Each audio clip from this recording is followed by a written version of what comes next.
Hello! Welcome to the first episode of Speed Dating My TBR, where I go through that mountain there and pick a few books and give them 10 pages to see if I want to continue reading them and if they will go back on my TBR, or if they do not grab me, they will be either given away or donated. So I have here 5 books, and we will do a little reading and see how things go. I guess I'll show you which 5 books we have for the first episode. We have, and I know this is a popular one with a lot of people, The Queen of the Tearling by Erica Johansson. Now, there we go. I have heard a lot about this book, and I know a lot of people that love it. I am not so much for the fantasy, but this one, the plot kind of intrigued me. So we will see how this goes. We get the first 10 pages and see how we go there. Next, we have the queen of, well, not the queen of, but she's one of the most popular sexy romance authors. And she's Laura Lee, and it's Killer Secrets. And again, this is a romantic suspense, but again, and I'm not usually fond of romantic suspense, but if sometimes I'm okay with it. Depends. If it's like really, really sexy, I might do. Next we have To Charm a Naughty Countess by Teresa Romaine. Ooh, it's a historical. Does it have an insert? No, it doesn't. That's sad. The Letter by Catherine Hughes, and I believe it's one of those dual timeline kind of things. She finds a letter, and it's about something that happened in 1939, and I'll read the blurb before I go into each book. How about that? So, there's The Letter by Catherine Hughes. And finally, for this first episode, the 5th book is Sweetness in the Belly by Camilla Gibb. So I guess we'll start with Sweetness in the Belly by Camilla Gibb. I will read the back blurb. Let me take a drink first.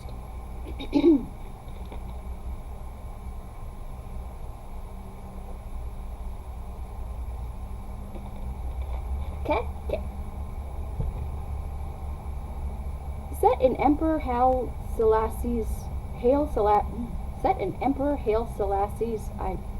that's probably very, very wrong, and I apologize, Ethiopia, and the racially charged world of Thatcher's London, Sweetness in the Belly is a richly detailed portrayal of one woman's search for love and belonging. Lily, one of my favorite names, and also my favorite flower, born to British parents. How have we never had a female character named Lily? No, I don't think I have. I don't think I've written a female character named Lily. I need to change that. There are names that they're like my favorite names that I've never used. I've used Brianna. I've used Kate. I used Mara. I've used Sarah. Elsa. Yeah. Anyway. Lily, born to British parents, eventually finds herself living as a devout young white Muslim woman in the ancient walled city of Harar in the years leading up to the deposition of the emperor. She is drawn to an idealistic young Dr. Aziz, but their love has only just begun to fulfill its promise when the convulsions of a new order wrench them apart, sending Lily to an England she has never seen and Aziz into the darkness of radical revolution. Oh, Camilla Gibb is a Canadian, so let's get into Sweetness in the Belly. Now, can I bring that down? a bit so you can actually see me reading it. Well, okay. So we'll be reading it.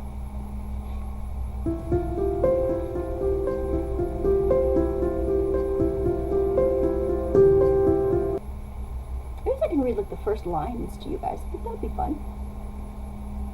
The sun makes its orange way east from Arabia over a red sea, across volcanic fields and desert, and over the black hills to the Qat,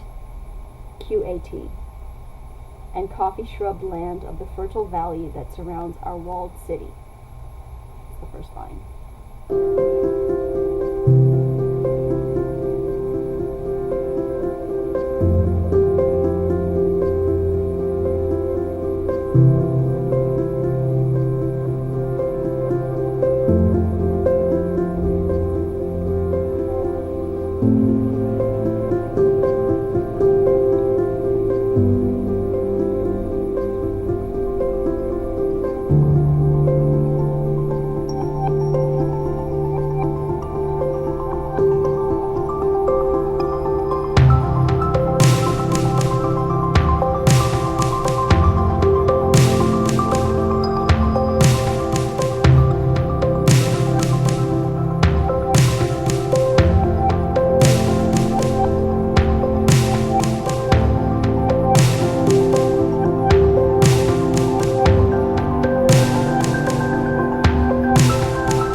So, with these, I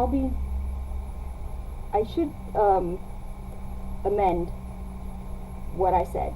I'll be reading the first 10 pages or the first, either like prologue or chapter, whichever is shorter. So, that was the prologue that I just read.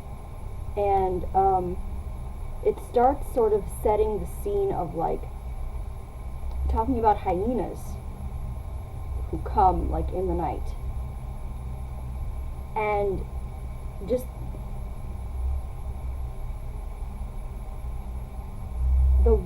I really like the writing style. I really, really do.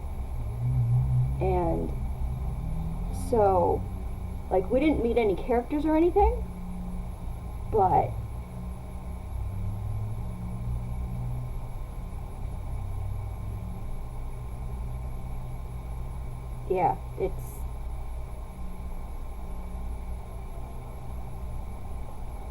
yeah, I'm in it. I'm in it. I really like the writing style. We'll see how it goes. So this one's going back on my TBR mountain over there.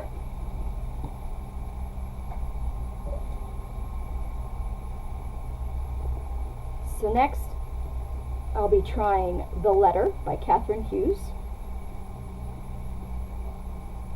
Tina Craig works all the hours she can and volunteers in a charity shop to avoid her unhappy home. Going through the pockets of a second-hand suit, she comes across an old letter, the envelope firmly sealed and unfranked. I don't know what unfranked means. Tina opens the letter and reads it, a decision that will alter the course of her life forever. Billy Sterling knows he has been a fool, but hopes he can put things right. On 4th September. On September the 4th is what it should say. 1939, he sits down to write the letter he hopes will change his future. It does, in more ways than he can imagine. So definitely historical fiction. And we will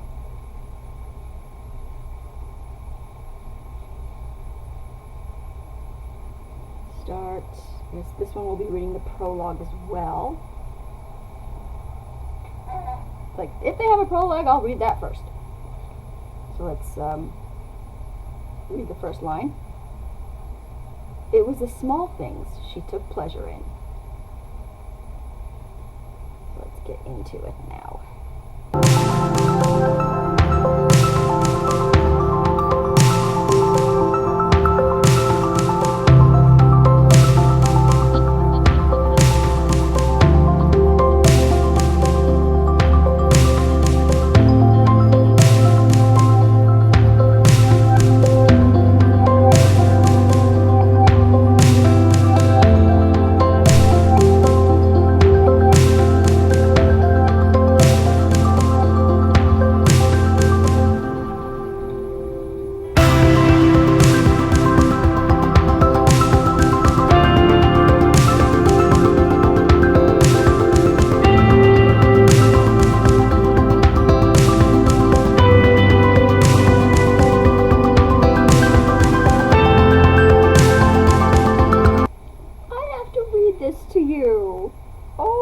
goodness. Okay, I'm gonna read you the prologue. Okay, this is going back on my TBR for sure. Okay. It's just a few pages, like 2.5 pages. It was the small things she took pleasure in. The faint hum of a huge furry bumblebee busy flitting from one flower to another, oblivious to the fact that it was completing a task on which the entire human race depended. Save the bees, damn it! The heady scent and glorious abundance of color provided by the sweet peas that she grew in the vegetable patch, despite the fact that the space could be given over to their more edible cousins. Then there was the sight of her husband rubbing his aching back as he dug fertilizer into the rose bed without complaint, when there were 1,000 things he would prefer to be doing. As she knelt down to pull up a few weeds, she felt her granddaughter's hand slip into hers, so tiny, warm, and trusting. It was another small thing, the one that gave her the most pleasure of all, that always brought a smile to her face and made her heart lurch. "What are you doing, Grandma?" She turned and looked at her beloved granddaughter.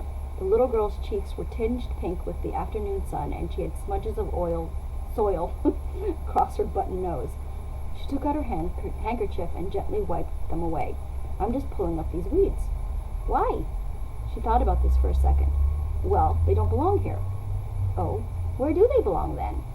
"They're just weeds, love. They don't belong anywhere." Her granddaughter stuck out her bottom lip and furrowed her brow. "That doesn't seem very nice. Everything belongs somewhere." She smiled and planted a light kiss on the top of the child's head as she glanced across towards her husband. Although his once dark hair was now smattered with gray, and his face was more heavily lined, the years had not diminished him too much, and she was thankful every day that she had found him. Against the odds, their paths had crossed, and now they belonged together. She turned back to her granddaughter. "You're right. Let's put them back." As she dug a little hole, she marveled at how much could be learnt from children, how much their wisdom was underestimated or even dismissed. "Grandma," she was shaken out of her reverie. "Yes, love? How did you and Grandpa meet?" She stood up and took a hold of her granddaughter's hand. She brushed away a strand of golden hair from her little face. "Well, let's see now. That is a long story." I love that beginning.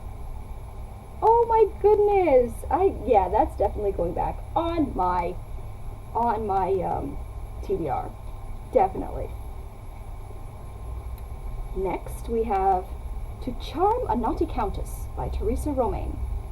And take another drink.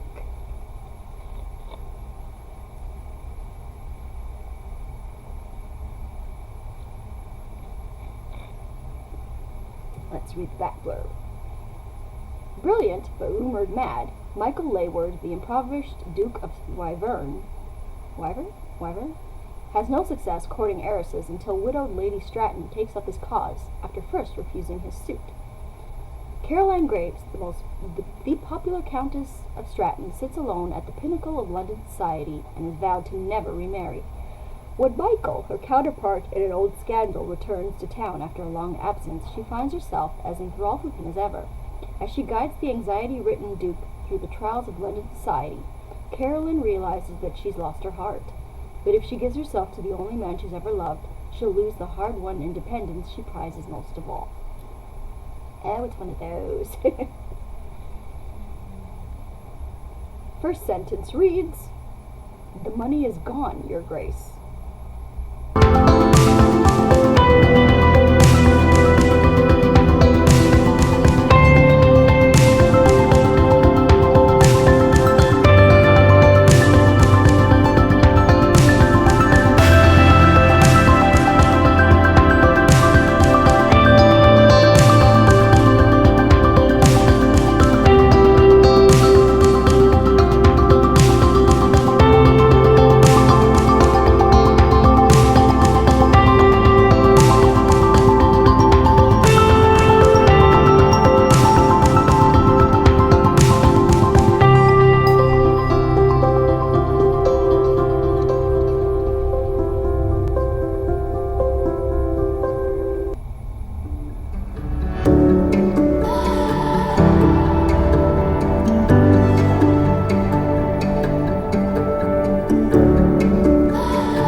you know how like a lot of historical romances, the first time you meet like the hero, sometimes he's stooping somebody.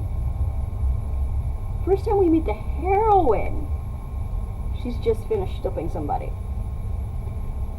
I was a little about like the beginning of this, because it talks about the dude and like it's pretty much mostly just him talking about the fact that he doesn't have any money and has to marry an heiress, which I thought that the scene was like dragging a bit, but then it turns and we meet the heroine and she's talking to a guy and he's pulling on his pants and she's fixing her hair. Okay.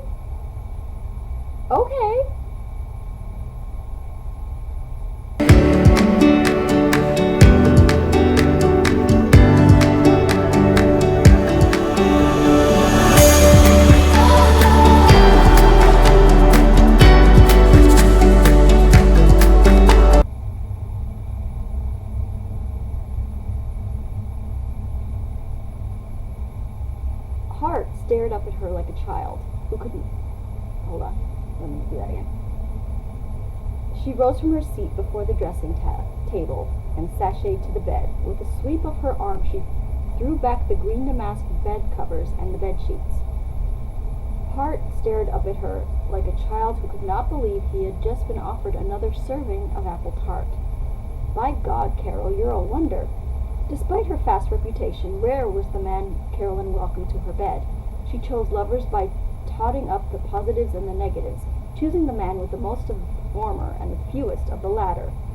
Hart had won her over with the combination of a handsome face, fine figure, and indomitable persistence, and with the dark hair and green eyes. She had a weakness for those. Though just why, and of whom Hart reminded her she hadn't allowed herself to consider for a long time. Nor would she consider it now. Wyvern had no place in her life anymore. Really, he never had. He had made that clear enough 11 years earlier. With determined force, Caroline pressed Hart to the bed and drew from him the fleeting oblivion of her own pleasure. Ma'am! Yes! I am in. You are going back. A little bit of a dry beginning, but as soon as we meet the heroine, yes, we are back in it. You are going back onto the TBR mountain where you belong. Next, we have Killer Secrets by Laura Leigh. Oh, let me just mark there that I've read up to. That I've read chapter 1.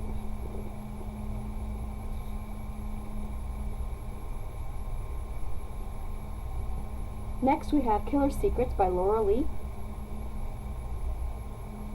As the illegitimate son of Diego Fuentes, Ian Richards faces danger at every turn.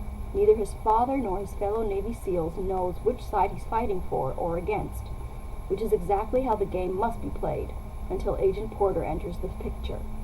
Kira Porter, undercover agent for the Department of Homeland Security, shadows Ian on his journey. She thinks she can see the real man beneath Ian's bad boy exterior, but the ever-elusive Ian keeps her guessing at every turn. Is his goal to protect the Fuentes cartel from French terrorists, or to do his father in for good? The only thing Kira knows is that her attraction to Ian is a time bomb waiting to explode. With time running out on the Fuentes mission, she and Ian are drawn ever closer to the edge of desire and even closer into the line of fire. So let's start.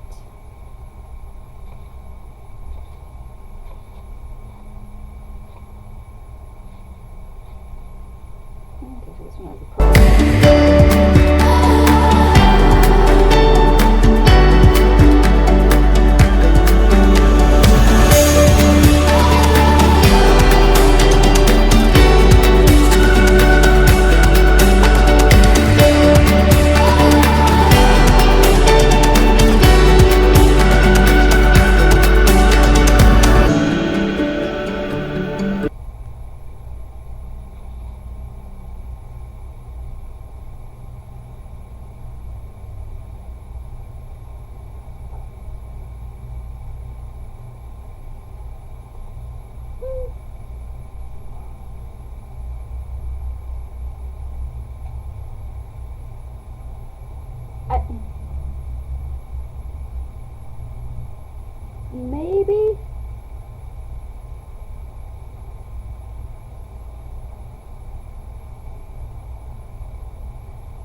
it's okay.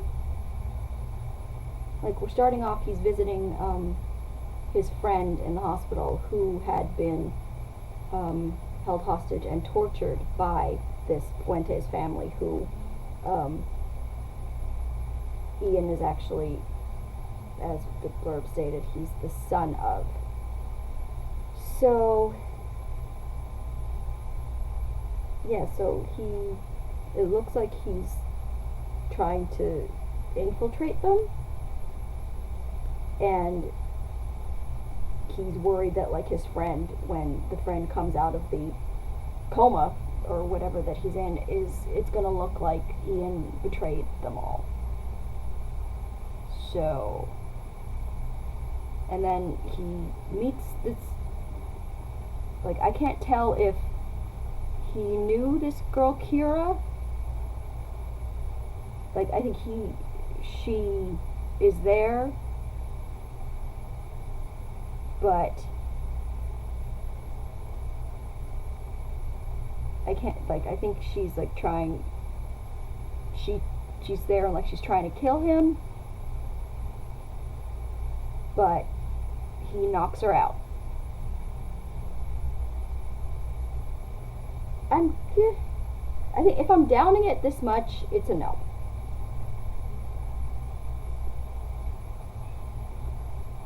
Yeah, it didn't. If I'm going back and forth this much, so this one's a no, unfortunately. And then the last one, Queen of the Tearling by Erica Johansson. We shall read the back blurb. Let me drink first.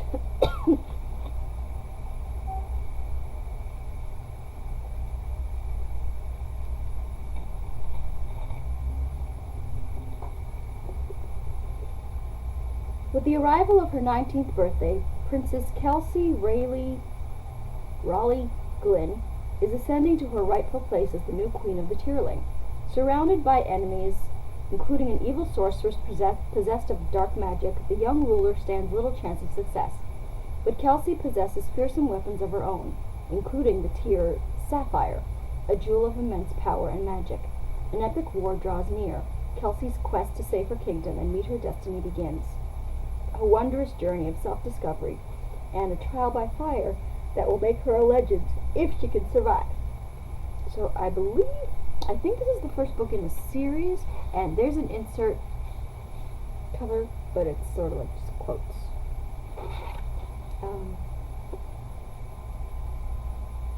So let's give this a start.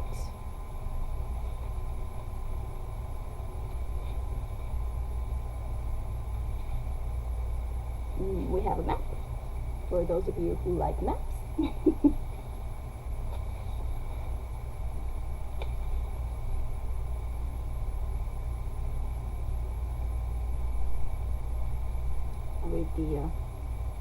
Did I read the first line? I don't remember if I read the first line of Killer Secrets. No, I didn't. Okay, let's read the first line of Killer Secrets, to be fair. Slipping into the IC unit of the private military hospital wasn't an easy task. So yeah, he sneaks in to go see his friend who's been kidnapped and tortured and finally rescued, but now he's in the ICU. Let's read the first line of Queen of the Tearling. Kelsey Glynn sat very still, watching the troop approach her homestead. And that's the first line of chapter 1.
apparently this Kelsey girl has been hidden away, living in this forest, I guess, with these, are they a married couple? I'm not sure if I missed that or what, but these two have been taking care of her, and now for lack of a better word, the Queen's Guard has come to apparently pick her up and be like, okay, now you have to come queen, come do the queen thing. So she is getting ready to leave and go with them to Queen.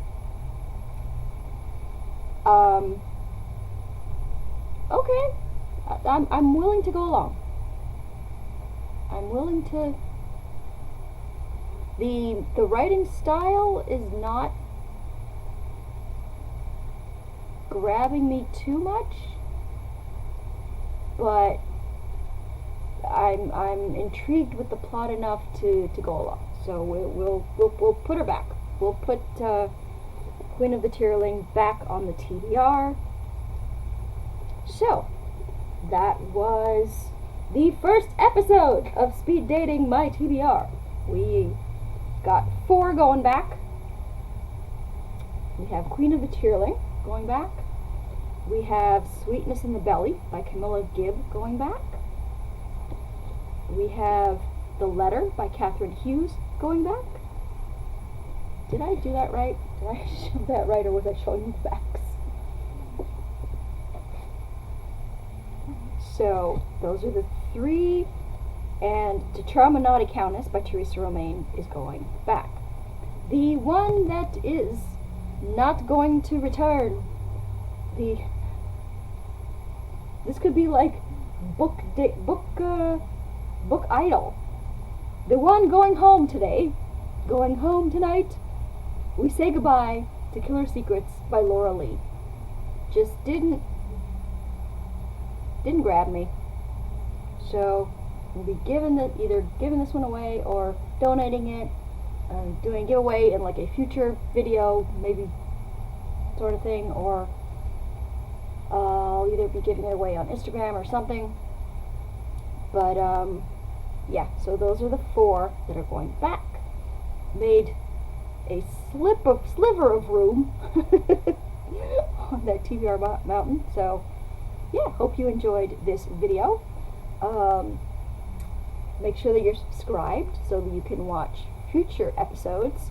I think, why not do these, like as I'm doing with my weekly vlog things, why not do these weekly as well? That way we can get through that damn mountain and put those on, have room for those to perspective, damn it. Okay, we're doing this. Yes, have those sort of, give them some space on there to go. So yeah, I think we'll do this weekly.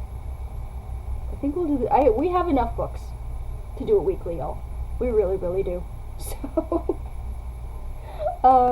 make sure that you're subscribed so you can check when I put up episode 2. Give this video a like. Share the video with other book loving people if you think that they would enjoy it. That would be great. And follow me on Twitter at twitter.com/authorejamie. Like my Facebook page at facebook.com/authorejamie. And I will talk to you guys next time. Bye!